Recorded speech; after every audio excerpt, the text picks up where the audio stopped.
And then, obviously, there's a lot of baggage that come with you. That's why sometimes you have problems with acids and bases. It's ionic tables, and then also in grade 10, you did a number of reactions that you had to write formula for. Formula and equations for a number of reactions. That first one, acid and a reactive metal, and it always produces a salt and hydrogen gas. So this metal will bond to the chlorine, and then the hydrogen is free. Right. So that was that one. Second one, acid and a metal hydroxide. What do we actually call a metal hydroxide? A metal hydroxide is a base. Right. Tell me another name that we give to an acid-base reaction. Neutralization. So whenever they say we've got neutralization, you have to have acid and base. And also remember, neutralizations are always exothermic. Always exothermic. Right. Now with acids and bases, it's actually an ion exchange. The chlorine will go to the zinc to get zinc chlorine, and the hydrogen will bond to the OH, and you have water. So you should remember this from grade 10. But if you don't, just check it. Right. And then what do I know about NH3? NH3 is my weird base. So with NH3, you don't have the plus water. Right. You only have the salt forming. There's no water over there. Right. And then acyl and metal oxide, same thing. Do an ion exchange. The positive of this one goes to the negative of that one. And the last one there, acid and metal carbonate. Carbonate, CO3. Now, if you look at that CO3, for me, if I look at that CO3, I actually see the CO2 in there. Can you see it's got CO2 in there? Right. If you do an ion exchange, the zinc will bind to the chlorine to give you zinc chlorine, right? And the hydrogen and the carbon will actually form H2CO3. Can you see that? But once it forms, it immediately splits into more stable things. CO2 and H2O is very stable. How much water do we have on Earth? Lots and lots, right? Seas full of water. Why? Because it's very, very stable, right? So if it can form, it will form, right? So if you have an equation and you don't know what the products are, if there's H and O, I can sort of guarantee that H2O is going to form. And also CO2, right? Where do you find CO2? Right, CO2. There's a lot of CO2. Why? It's very stable, right? So you have to put them separately. They split immediately because they make more stable products. Right. Okay, I see you need to start doing something. So let's turn the page and go on to page 23. Now you're going to start working. On page 23, I'm asking you to write balanced equations for the following. We're going to write balanced equations for the following. So now I've mixed them up. You've got the grade 10 equations. Just turn back, grade 10 equations. Do you see there's no ions over there on the right-hand side? Because it does ion exchange and you end up with nice new compounds, right? But if something reacts with water, if you've got an acid or a base and it's reacting with water, then what type of reaction do I expect? Ionize or dissociate. And that means then I must end up with charges, right? I must end up with ions. So when you look at this, you have to identify this. Now the first one, they say ionization. They're giving it away. I must end with ions, right? Let's just do the first two and then you can go on. The first one, nitric acid in water. Nitric acid, you have to know the equation the formula by heart, right? And then I also have to know nitric acid. It's an acid. What do I know about acids? They ionize. So should water go in the equation or not? It should be there because it's going to react with the water to form ions. Right. And how does an acid ionize? It is a proton donor. So it's going to give off an H+. Okay, is this a strong or a weak one? Strong. Ooh, yes, strong. Huh? The big one is to the right. It's strong. So I will end up with NO3 minus and H3O plus, and they are now both in solution. Right. And if you left out the plus and the minus, then they left out the mark. Right. So remember to put it there. Right. Second one, sodium hydroxide. Sodium is Na. Hydroxide, OA, 1 plus 1 minus, the formula is right. Okay, what do I know about sodium hydroxide? Strong base, right. What does a strong base do when it gets into water? Dissociates, right? So it's not going to react with the water. So for this one, you have to just put the water underneath the line. It's not going to make ions. The ions are already present. Right, so it's just drifting apart. So the OH will go one way and the Na plus will go another way. So this is just dissociate, right? It's just dissociating. Then we get to the third one, oxalic acid. What does oxalic acid look like? Well, I prefer COOH. 2. Right, you might even do the other one if you want to, but this is the one that I prefer. And it is going to react with lithium oxide. Lithium is +1 ion, and oxide 2 minus. So I have to take 2 lithium to 1 oxide, so I have 2 pluses for my 2 minuses over here. Right. If you've got problems writing the formula, you should make sure that you know this table of ions there at the back. Eh? So the lithium being +1 because it's in group 1, and the oxide being -2. So you need 2 lithium for 1 oxide. So there we are.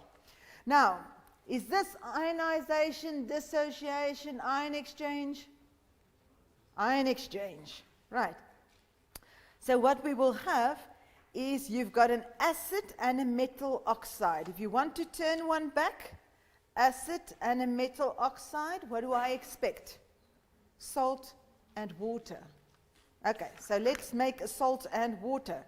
So this one, the hydrogen will be given off and it will bond to the lithium. COO, hydrogen is +1, lithium is +1. It can just replace the hydrogen. Okay, but they will also mark it correct if you wrote Li2COO2, that would also have been taken as correct. Okay. So here they are very lenient, but you have to know what you're doing. Okay, so the lithium is going to there, and what's the other product? Water, water. Right, so now we don't up with no ions on the right-hand side. Ions on the right-hand side is only when it's in water, because then it dissociate or ionize. Okay, go on from number D.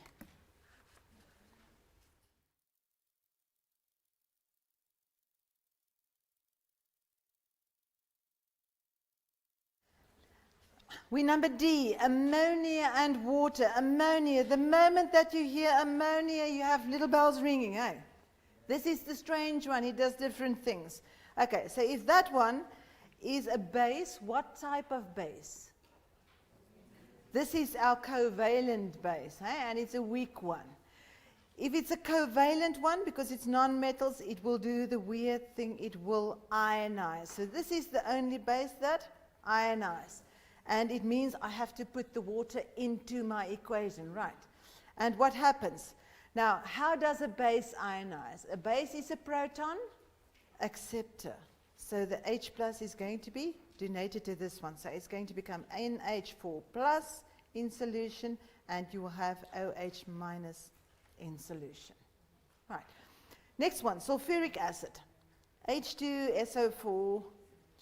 It's an acid, so what type of reaction do I expect with water?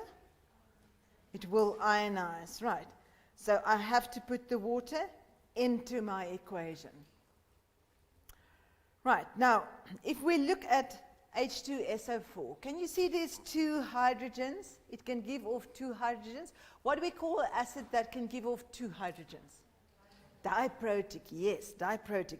So this is diprotic. So it's actually going to react with 2 water molecules, and it will end up SO4 2 minus, because 2 H pluses went away, and then you will have 2 H3O plus ions, and you can say in solution, in solution. Now guys, there's a little bit confusion about this one. In reality, sulfuric acid is strong and it always gives off the first hydrogen. But then you end up with something that don't always give off the second one. So some teachers like you to write just giving off 1. But for all the things that we have to do, all the pH calculations and so on, you have to take it for granted that both hydrogen is given off. So you will have to give off 2 hydrogen if you want to make use of this one for pH calculations. So it's like when we do electricity. With electricity, you know wires have got resistance. But when we do calculations on circuits, do you take that resistance into account? No, we ignore the wires and we just look at the resistors and the cells. Right. It's the same here. You have to do a little bit of making it easier to do. So what we're going to do is we can say if you work with H2SO4, usually you're going to give both hydrogen off, because then you can work out how many H3O pluses we are going to form. There's just one exception to this rule, and that is when they ask me to show the conjugated acids and bases. Now for this I need you to just look on the other side there at conjugated and bases. Remember you did that in grade 11. So let's just go back and see. Grade 11 we said if you had this equation, you can show which 2 is a conjugated pair. What is the difference between the 2 substances in a conjugated pair? They only differ by 1 H plus, right? So if you look at the left and the right hand side and you want to see who's the paired with this one, you look at the one that's only 1 H plus more or less. So this one and that one is a pair, right? And then you also have to say this one is receiving an H plus, so this is a base. That one, if it reacts in the reverse reaction, what's it going to do? It's going to release, to give off an H. That's why that one is an acid. So this one is the base and that one is the conjugated acid. And they may only differ with 1 H plus. And then the same for water and OH minus. They may only differ with 1 H plus. So when you get to sulfuric acid, I will usually write giving off both hydrogens, because that's what we need when we do calculations. We have to assume they give off both. But if they ask you to indicate conjugated pairs, a pair may only differ with 1 H pair. Then I will write H2SO4 and only make it give off 1 of the hydrogen. Right. And then you end up with HSO4 minus. So if you are doing calculations, pH calculations, you assume they give off both. But if you have to indicate pairs, a pair may only differ with 1 H plus. Then this is an acid, and that is my conjugated base, and they are a pair, because they only differ with 1 H plus. Right. Okay. So for this one now, I'm going to write 2. If you wrote 1, I think I will mark it correct. It depends on if you're going to do a calculation. You have to assume it's going to give off both. Right. So let's go on to the next one. Neutralization. What is neutralization? It's an acid and a base. Right. So you need an acid that needs to react with a base, and it produces. Produce means that's what I'm going to end up with. It produces potassium sulfate. Potassium, charge? +1 because it's in group 1, right? And sulfate, SO4, 2 minus. So I need 2 potassium for 1 sulfate, right? Every potassium is a plus, so I need 2 potassium so that I have 2 pluses to cancel out sulfates, 2 minuses. So potassium sulfate should look like that. Right, and neutralization. What is the other products that will form? We said neutralization is an acid and a hydroxide, and it will give salt and water. So the other product should be water, H2O. Right. And now, which acid, which base? And this is very important because we have to use it when we get to hydrolysis later on. How do I go back? Now, something is going to supply the sulfate, and something is going to supply the potassium. So actually what you're doing, you think about water as being an H and an OH minus, and then you just go back. This one is minus, so it will bind to that positive. This one is positive, so it will bind to that negative. And there you've got it. It should have been H2SO4 reacting with KOH. Right. So you have to be able to find the acid and the base that was used to produce this. But it's just sort of doing ion exchange in backwards way. Right. And now we have to balance it. 2 hydrogen, 1 sulfur, 4 oxygen, 5. Okay, but we need 2 of the potassium for 2 of the potassium over there. And then if we look at the hydrogens, we've now increased that, and there's 2 oxygen. So I have to put the 2 over there as well. So remember to just check if it's balanced. Happy? Right, let's move on. Ionization of oxalic acid in water. Oxalic acid, COOH. I hope by now you know it, even if you did not before today. Right? It's an acid. What type of reaction do I expect if it gets into water? Ionization. Right? It will ionize. So this time, water must be in the equation because I'm going to let it react with the water. Right. How does it ionize? Acid is a proton donor. And what do I have to remember with this one? It's going to donate both protons. So I have 2 waters that it will react to. One receive H from the one side of the molecule and the other from the other side. And I have 2 H3O+. And you may write in solution. Okay.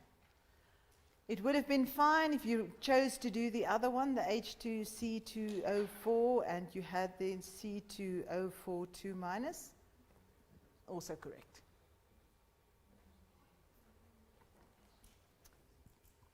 Right, next one. Reaction between lithium hydroxide. Lithium charge.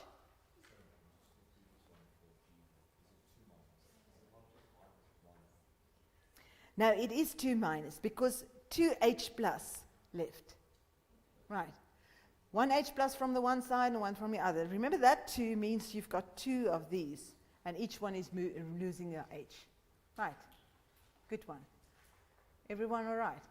Okay, so let's move on. Lithium, it was +1 because it's in group 1, right? And hydroxide, -1. So 1 lithium, 1 hydroxide, we're perfect. Now this one is reacting with water. Now before you put water, think, what is lithium hydroxide? It's a base, right? Actually a strong base. And what do we know about bases? Bases are going to dissociate except NH3, right? So if it's going to dissociate, don't put water in the equation. It's not going to react with the water. It's already got ions over there. It's just going to go apart. So the lithium is going to one side and the hydroxide is going the other way. Right, very last one. Ammonia and hydrochloric acid. Nothing about water, so this is not an ionization or a dissociation, right? So what's happening here? This is an acid and that is a base. If an acid and a base react, we call that neutralization, and usually it gives a salt and water. But remember, NH3 does things different.